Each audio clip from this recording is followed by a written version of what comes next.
दोस्तों, आप सभी का स्वागत है एनिमे की इस दुनिया में। तो इस एपिसोड की स्टार्टिंग डेमन वर्ल्ड में डेमन लॉर्ड को दिखाने से होती है। उसे अपने काउंसलर से पता चलता है कि उनके वर्ल्ड में क्रैक हुआ है, जिसके कारण उनका वर्ल्ड सीधे ह्यूमन वर्ल्ड से कनेक्ट हो गया है। जिसे सुनकर डेमन लॉर्ड को याद आता है कि उन्होंने 3 साल पहले किसी डेमन को ह्यूमन वर्ल्ड पर कब्जा करने के लिए भेजा था। इस पर काउंसलर कहता है, जी हाँ, हमने 3 साल पहले जाइंट फ्रॉग को ह्यूमन वर्ल्ड पर कब्जा करने के लिए भेजा था, क्योंकि वो यहाँ का one of the best daemon king है और मुझे भरोसा है कि वो ह्यूमन वर्ल्ड पर कब्जा करके रहेगा। तभी सीन कट होकर शिफ्ट होता है डॉगी की तरफ, जो कि असल में जाइंट फ्रॉग था, जिसे लड़कियां पेट समझकर सहला रही थी। इधर डेमन लॉर्ड को काफी गुस्सा आता है, क्योंकि 3 साल हो गए हैं और अभी तक जाइंट फ्रॉग की तरफ से उन्हें कोई मैसेज नहीं मिला। ऊपर से उनका वर्ल्ड ह्यूमन वर्ल्ड से कनेक्ट होने के कारण ह्यूमन वर्ल्ड उनके वर्ल्ड की स्पिरिचुअल फोर्स कंज्यूम कर रहा था।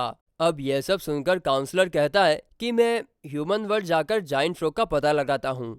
इस तरफ डॉग को काउंसलर यानी कि उसके मास्टर के आने का नोटिफिकेशन मिलता है, जिसे देखकर उसकी फटकर 4 हो जाती है। इसीलिए वो तुरंत वहां से निकलता है और वेंग के घर आ जाता है, जहां पर वेंग के पूछने पर वो बताता है कि मुझे तुम्हारी याद आ रही थी, इसीलिए मैं यहाँ पर आ गया।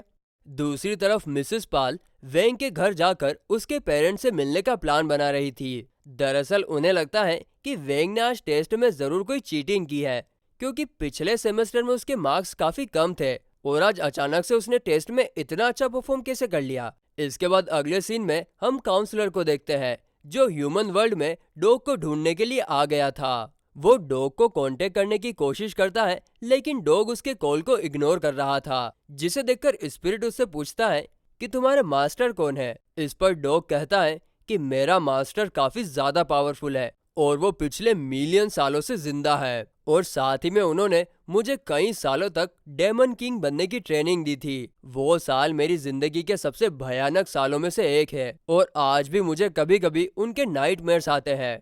जिसे सुनकर वेंग समझ जाता है कि डॉग यहाँ पर उसके मास्टर से छुपने के लिए आया है। तभी वेंग की मॉम सबको डिनर करने के लिए बुलाती है। वहीं डिनर करने के दौरान वेंग के डैड कहते हैं कि मैंने एक न्यू सील बनाई है, जिसे हम डिनर करने के बाद वेंग पर ट्राई करेंगे, जिसमें वो डॉग को अपनी मदद करने के लिए कहते हैं। वहीं उनका डिनर हो जाने के बाद वेंग के डैड डॉगी के साथ मिलकर वेंग की सील चेंज करने की प्रोसेस स्टार्ट करते हैं। वो डॉगी को समझाते हैं कि मैं पुरानी सील निकालूंगा और तुम तुरंत उसकी जगह पर न्यू सील लगा देना, और डॉगी ऐसा ही करता है। लेकिन न्यू सील लगाने के बाद वेंग ठीक से बोल नहीं पा रहा था, क्योंकि डॉगी ने सील उल्टी लगा दी है। इसी वजह से वेंग की बॉडी में से नेगेटिव एनर्जी बाहर निकलने लगती है, जिसे देखकर वेंग के डैड को लगता है कि अब तो उनका आखिरी टाइम है। लेकिन तभी डॉग वेंग की एनर्जी को कंज्यूम कर लेता है। दूसरी तरफ काउंसलर डॉगी को ट्रैक करते हुए उसके घर तक पहुंच जाता है, लेकिन डॉगी वहां पर नहीं होता। साथ ही में उसे ये बात भी समझ में नहीं आ रही थी कि डॉगी की स्पिरिचुअल फोर्स अचानक से इतनी कम कैसे हो गई। वहीं हम ये भी देखते हैं कि जहां जहां से भी काउंसलर जा रहा था, वहां के पेड़ पौधे मुरझा जाते हैं, यानी कि वो उनकी स्पिरिचुअल फोर्स कंज्यूम कर रहा था। अगले सीन में हम मिसेस पाल को देखते हैं, जो वेंग के पेरेंट्स से मिलने के लिए उनके घर आती हैं, जिसे देखकर वेंग एनर्जाइज होकर उनका वेलकम करता है। और ये चीज देखकर वेंग के पेरेंट्स की आंखों में से आंसू आ जाते हैं। वो दरअसल दोस्तों वेंग ऐसा नहीं है ना, इसलिए। आगे मिसेस पाल वेंग के पेरेंट्स के सामने उसकी एक एक करके बुराई कर रही थी, लेकिन वेंग ठीक उसका उल्टा कर रहा था। जैसे कि वो उन्हें समर वेकेशन का सारा होमवर्क बता देता है, जो गोल्डन पिल्स उसने घर पे बनाई थी वो भी उनके सामने रख देता है। इसके बाद वो मिसेस पाल को मैजिक के कुछ ट्रिक्स भी दिखाता है। ये सब कुछ देखकर तो मिसेस पाल पूरी तरीके से चौंक जाती है। अब ये सब देखकर हम समझ पाते हैं कि न्यू सील लगाने की वजह से वेंग काफी ज्यादा एनर्जाइज हो गया है और ये सब कुछ कर रहा है। आगे वेंग की मोम मिसेस पाल को अपना घर दिखाने की बात करती है, क्योंकि उन्हें समझ आ गया था कि वेंग ये सब न्यू सील की वजह से कर रहा है। इसके चलते वेंग के डैड को वेंग की सील चेंज करने का टाइम मिल जाएगा। तो इसी वजह से मिसेस पाल ये सब ना देख ले, इसीलिए वेंग की मोम उन्हें फर्स्ट फ्लोर पर लेकर जाती है, और उन दोनों के वहां से जाते ही वेंग के डैड तुरंत उसकी सील चेंज कर देते हैं।